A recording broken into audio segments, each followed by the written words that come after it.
What's up, everybody? It's Dynasty Stock Market with bigz and DFK. DFK is here in the building. Woo woo. Bow, bow, bow. Going on? Hey man. How are you? Great. Yes, sir. Yeah, guys, I know the end of the season is approaching here for some of us. Hey, keep your head up if it didn't go your way. Celebrate if you got the W and you're on to the next round. How you doing, man? I'm doing fantastic. It's going to be a short show today. My girlfriend is about to land, and I got to pick her up at the airport.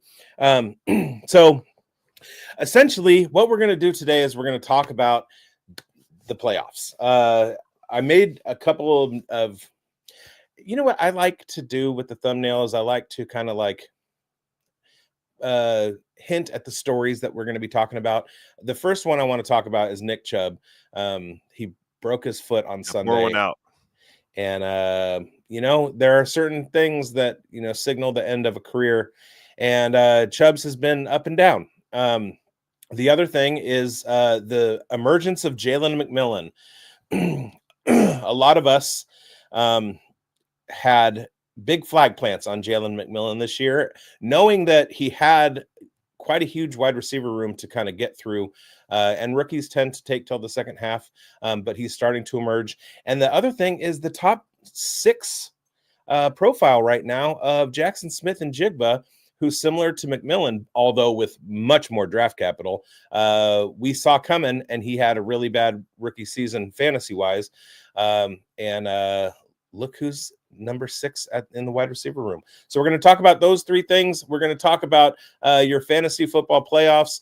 I want to hear your stories. Bad beats. Did you get I saw somebody on Twitter, he lost by 0.12. Are you dominating? Can you make trades? I just made a trade that I want to talk about, so we'll talk about some trades. So what is your Nick Chubb take, DFK? Hit me. Yeah. I was just trying to make a decision. Do I keep him, drop him now? I've got a league where I've got Evan Ingram in IR and Gardner Minshew in IR. I'm thinking maybe I could just drop Minshew, keep Chubb, but we know long term is just not much there, man. There's nothing there. Yeah, so it's a tough spot. He is a unrestricted free agent.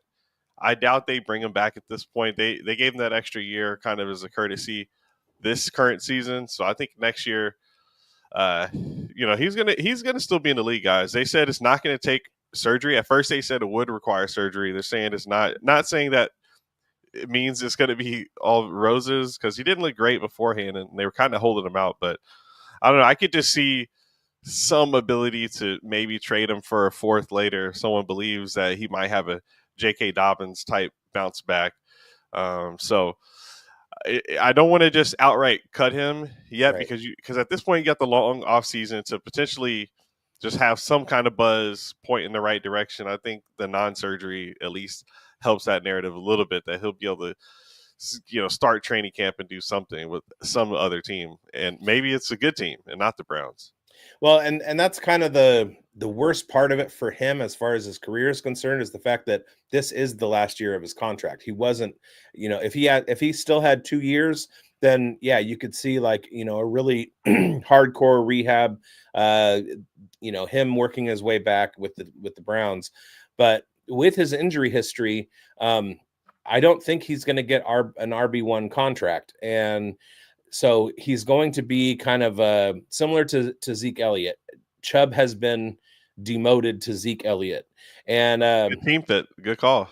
Kareem Hunt, Dalvin Cook, like that. I mean, that's Chubb's future. Now, all of those guys, when they changed teams, had a fairly okay first season with a new team. And Chubb may do that.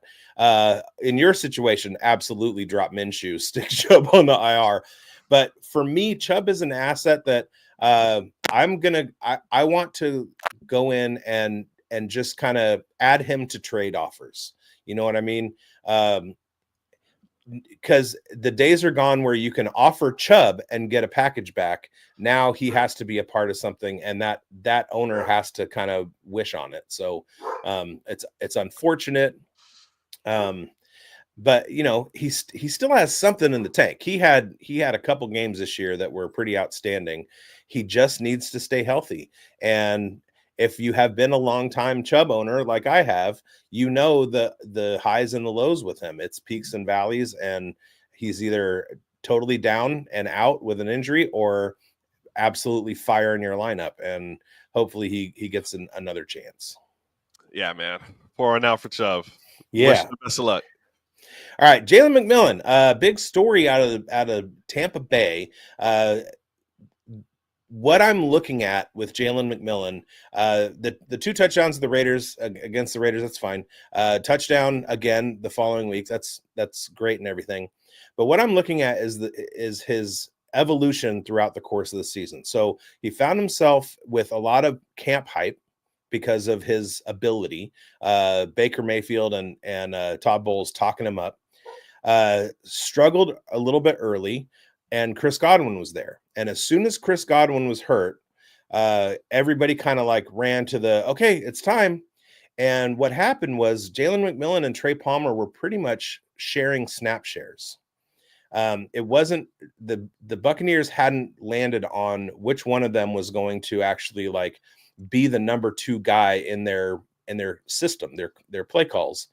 And Jalen McMillan has now finally earned the trust of Baker Mayfield. Baker's looking for him in clutch situations. They're running plays where he's the first read.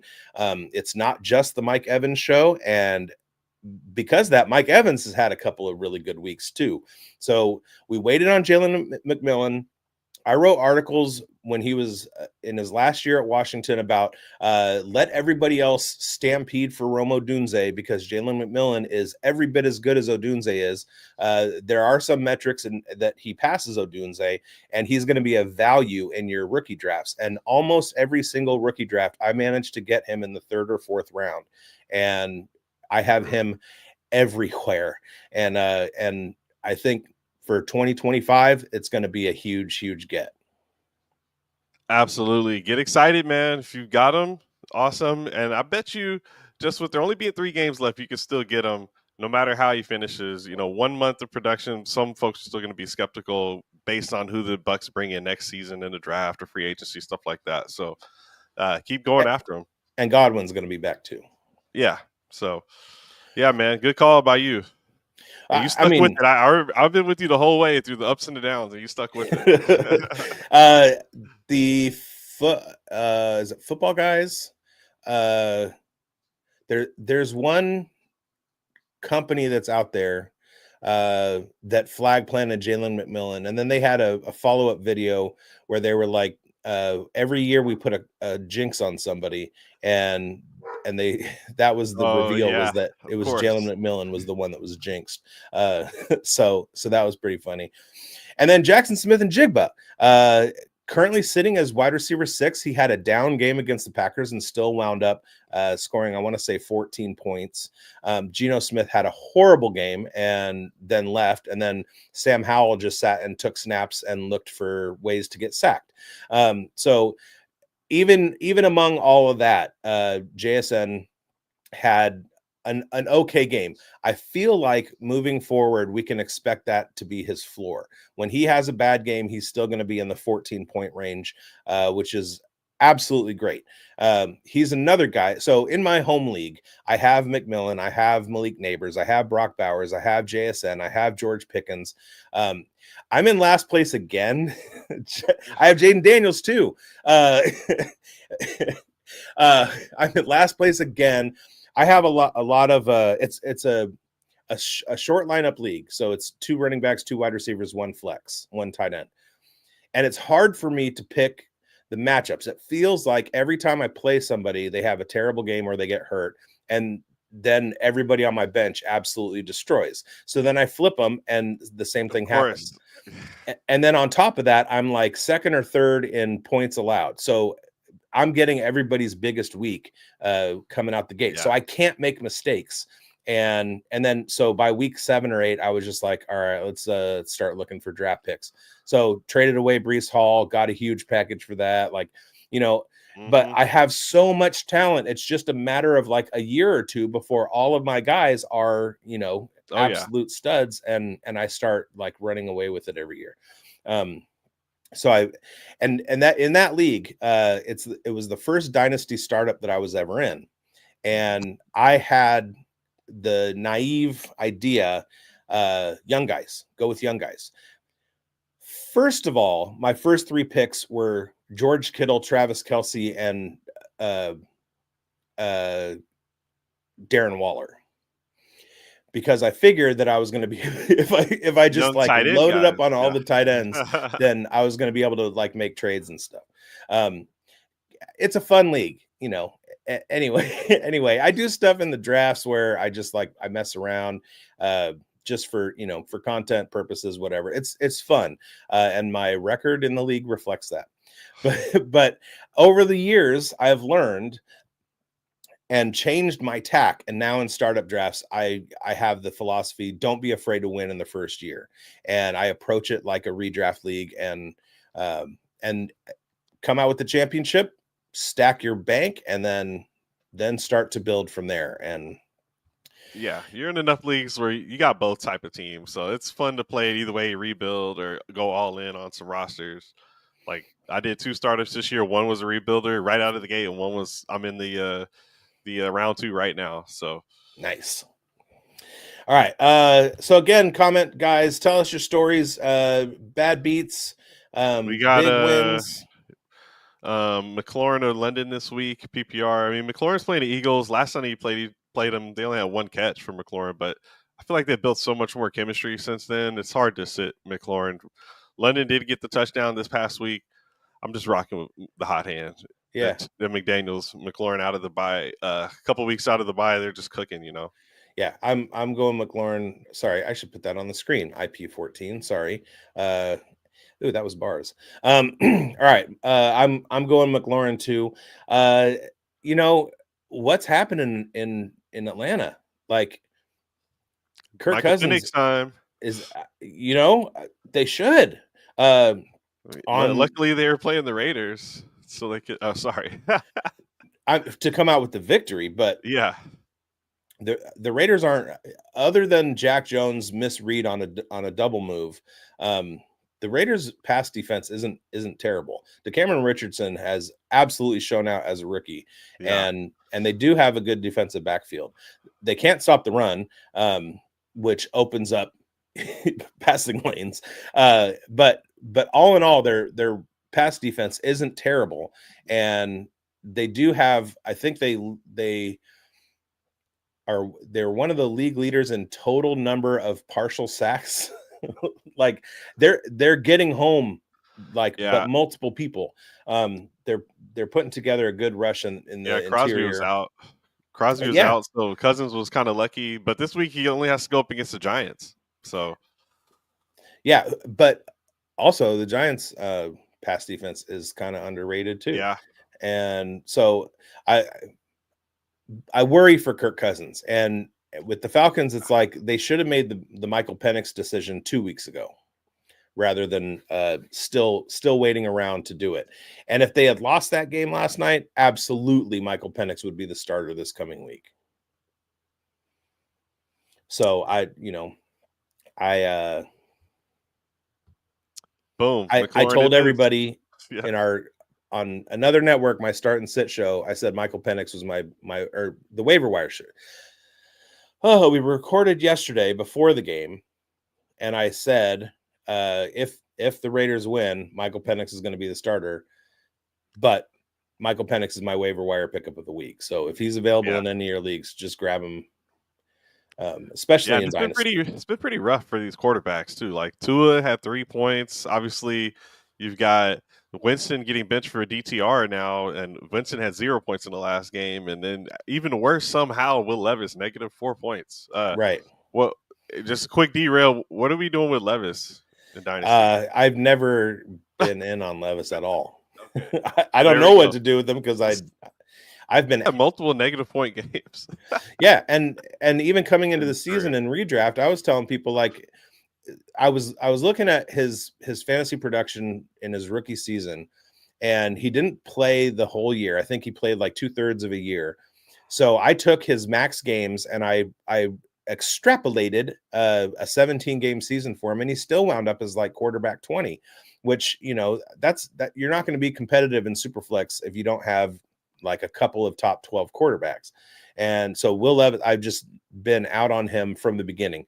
Yeah. When I watched Will Levis play in college, I got Zach Wilson vibes, not necessarily like in play style or ability or anything, but the reason I was watching the games was because I was hearing, you know, the name around, and then I went and looked and watched him and just went, oh no. And I had the same reaction with Zach Wilson. I heard all kinds of Zach Wilson hype. Then I watched him play Coastal Carolina and get absolutely owned. And I was like, okay, I'm never ever going to be in on Zach Wilson. And that kind of played out in the NFL as well. So, well, bigz is going to be at the Shrine Bowl, Senior Bowl, Super Bowl. yes. So let me know if you get any of those same vibes. That's a big name, like, just a big name. I'm not even going to put a name out there, but if you hear something that doesn't go with what you're seeing, let me I will know say right now. Okay. Looking forward to 2025. I hate this QB class. I hate them. I don't see a top 5 pick in this QB class. I don't see a top 10 pick in this QB class. In the top 10, as an NFL GM, what you have to have is a difference maker, an impact player, somebody who's going to come in and change the course of your following season. And when you talk about quarterbacks, you look at guys like CJ Stroud and Jaden Daniels, who have recently done that. But there haven't been a whole lot of quarterbacks that have done that, but those guys have. There is not a quarterback in this class that is going to be able to come out next year and as a top 5 pick and turn the Giants around, turn the Raiders around, Jacksonville probably won't draft a quarterback that high, but those aren't the guys. They're not the guys. There are some coming out in 2026, but there's nobody coming out in 2025 that's worthy of that kind of like franchise quarterback tag. Given a couple years in a, like a Jordan Love type situation, hold a clipboard for a little bit, I can see Cam Ward being a big name. One thing that I get when I watch Cam Ward is I get Michael Penix, Bo Nix 2 years ago. They weren't ready. And I don't think Cam Ward is ready either. That was honestly the name I was thinking, because I've got my own opinion of like Sanders already, but I was wondering about Ward. And we saw like Drew Lar go back to school. I think yesterday announced that.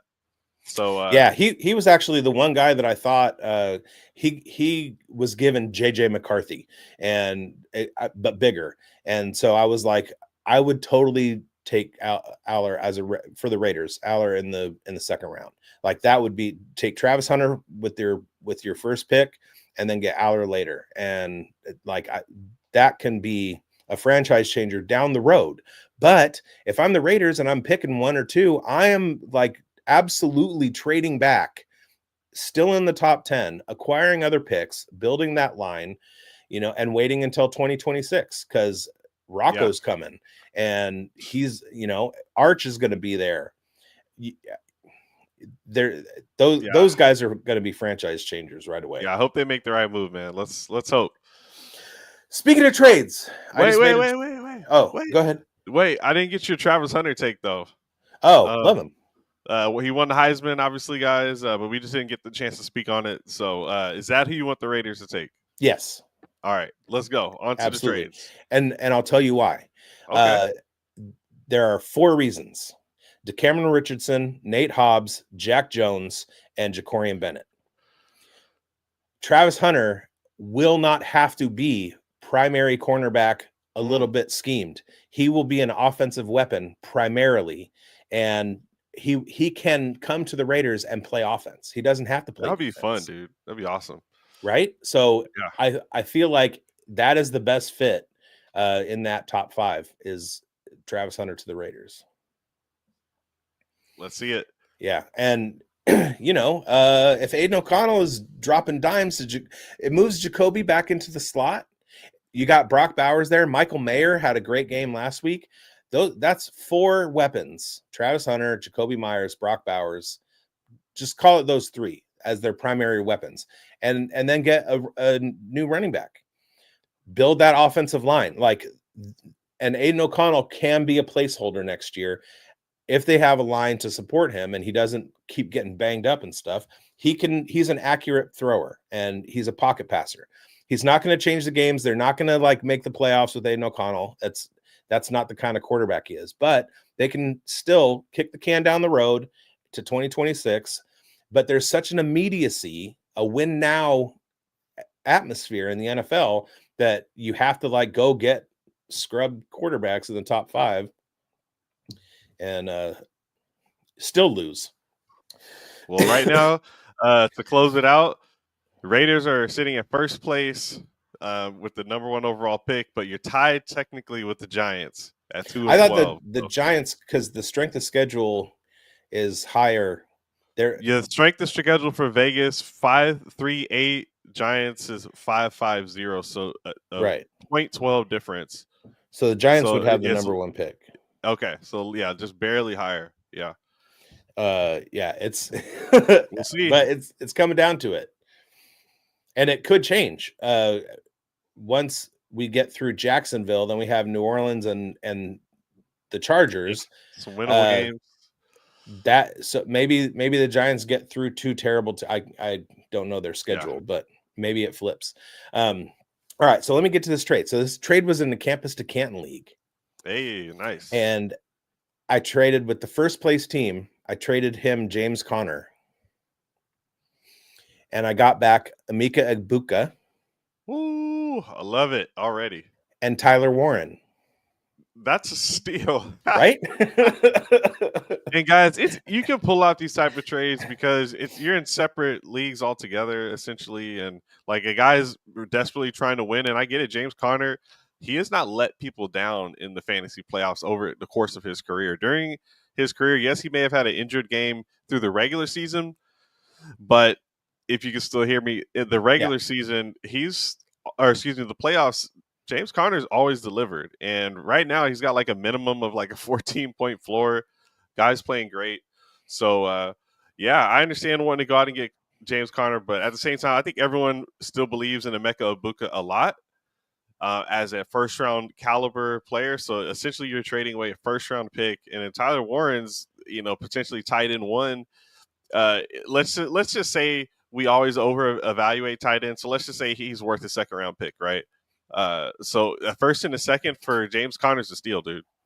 Yeah, and I thought Emeka was going to come out last year. He decided to stay an extra year along with Travion Henderson. It was supposed to be Marvin and Emeka coming out together. He could be wide receiver 3 in this class, or who knows? Whatever I don't know, but in that range of top 5 wide receiver. Because you got Tet, and then you got the Missouri kid. What's your opinion on Travis Hunter? Luther Burden's the Missouri kid. But we'll see where the NFL teams think. I haven't watched a lot of Travis Hunter. I've watched a lot more Egbuka. Yeah. So great trade, man.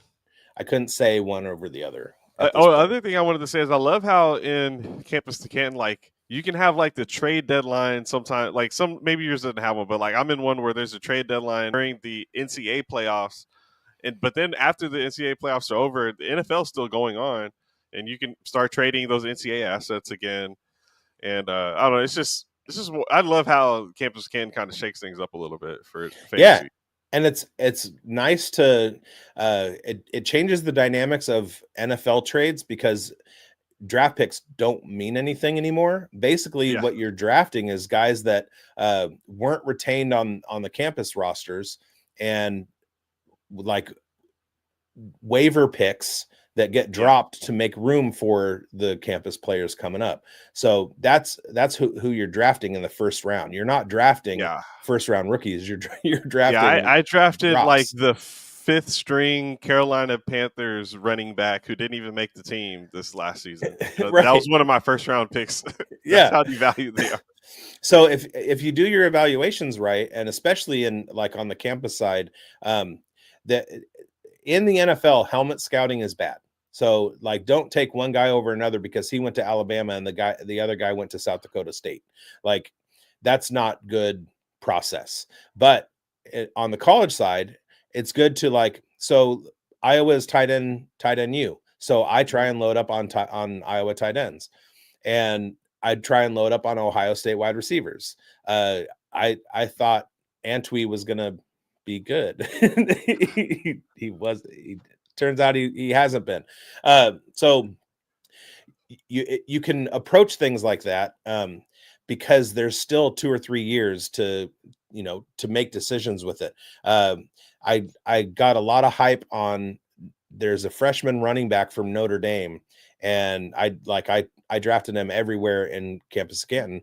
Notre Dame running backs, that they come out and they perform, and so like, give it 3 or 4 years, and he should be doing work for me. Sweet, man. So bad beats any this week?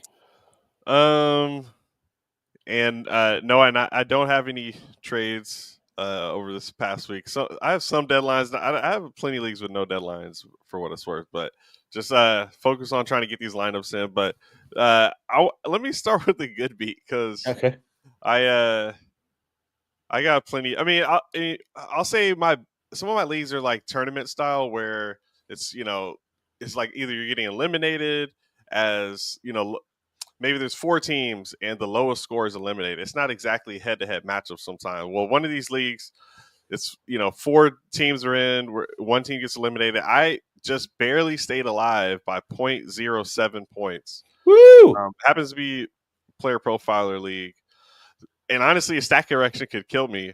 It looks like it already stat corrected to now it's a 0.06 difference. Wow. So yeah, man, just barely stayed alive to fight another day. No, it stayed at 0.07, but both of ours dropped down 0.1 for some reason. So yeah.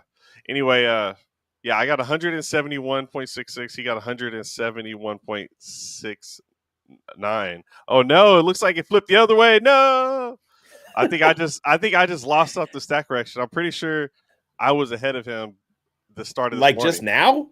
Yeah, like since the last time I checked, I think it stat corrected the other way. It's a bad beat. It's now a 0.03 difference that I lost by. No. Yeah, dude. In real, that's brutal. You guys watching just heard that in real time. Yeah. And I knew it was going to stat correct. That's why I was even mentioning it, because it seems so close. Brutal.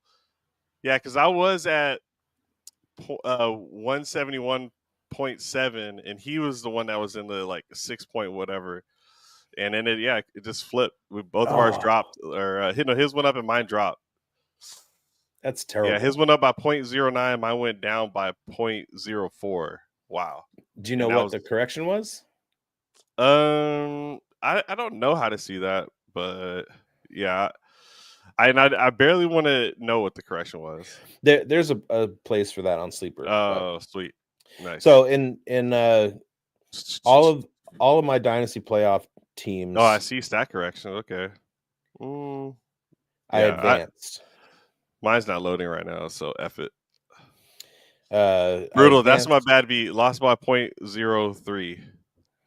And that was a league where I was the back-to-back champ, and actually 3 out of the last 4 seasons I won the title. So nice. It's about time to pass the torch anyway. Are you still in the money?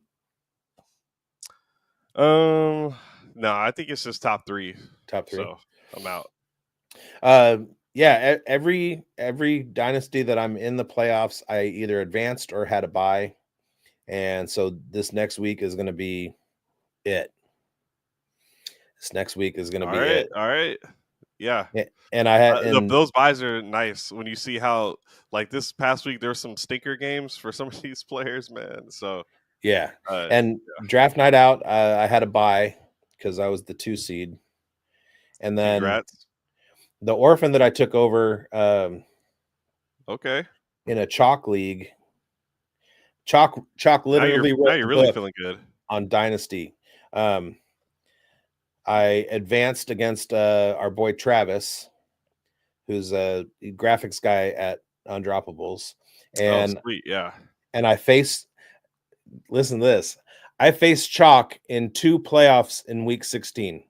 I faced him in this league where he's the 2 seed, and I face him in our Expo league that we drafted at 4 a.m.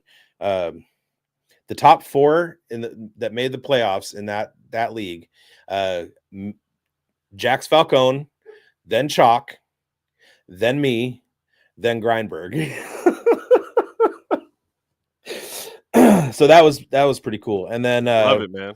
Campus League I advanced. Oh no, I did get beat in one of them. The Dynasty I'm in 2 campus Fishbowl. leagues. How are you you in 1 or 2 campus leagues? I have 2 campus leagues from a platform that I used to work at.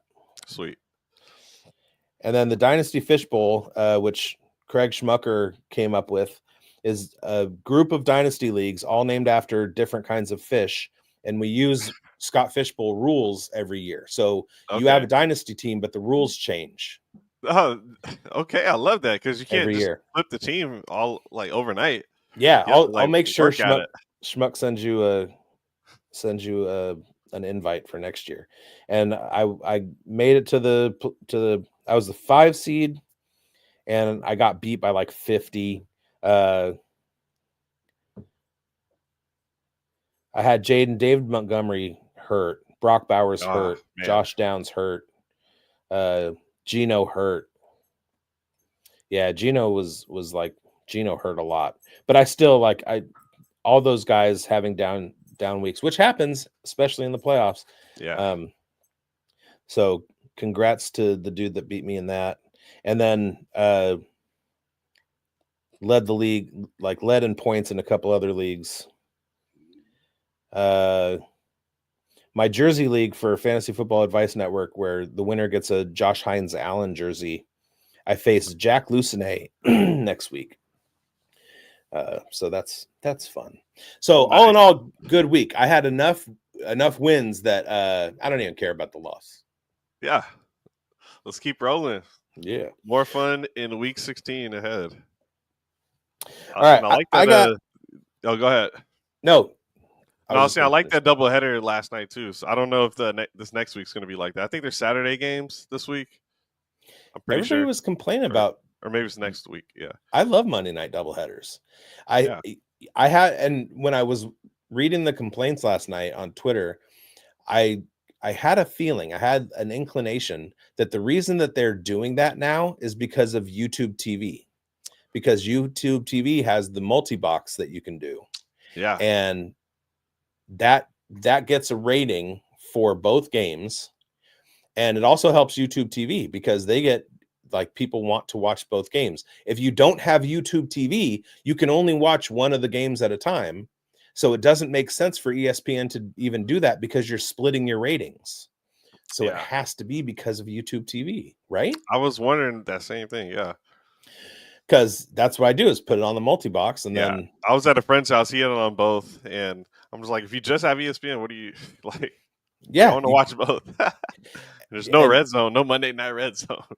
And that's basically what it turns into at my house. But, it's just unfortunate there were 2 garbage games. Oh, man. Well, hopefully Brock Bowers can overcome the quarterback play. Being on QB3 is rough, even for a rookie. There was a chance that they were going to go with QB4 when Ritter came out. Or when Ritter got hurt, but he went back in. And I posted on Twitter yesterday, a friend of mine that I co-host a show with on another network reached out to me and was like, I'm up by 20. I have Justin Jefferson, but I need to make a quarterback decision. Do I go with Cousins or Ritter? And I said, it depends. I saw that, yeah. Do you want to, if you're going to lose, do you want to lose because you were safe, or do you want to lose because you had balls and were risky? So play Ritter, because if you win, you can say, I won, even though I played Ritter. If you lose, you can say, well, it was either Cousins or Ritter. And Ritter outscored Kirk Cousins. Yeah, it was like 11-6 or something. Yeah. Desmond Ritter for the Las Vegas Raiders scored more fantasy points than Kirko. Like, yeah, head to head. we jumped timelines at some point, and that revenge game. Nah. Yeah, 11-point revenge game. All right, I got to get out of here. I got to get to the airport and scoop up my lady. And thank you guys for watching. I think next week will probably be like pretty short too.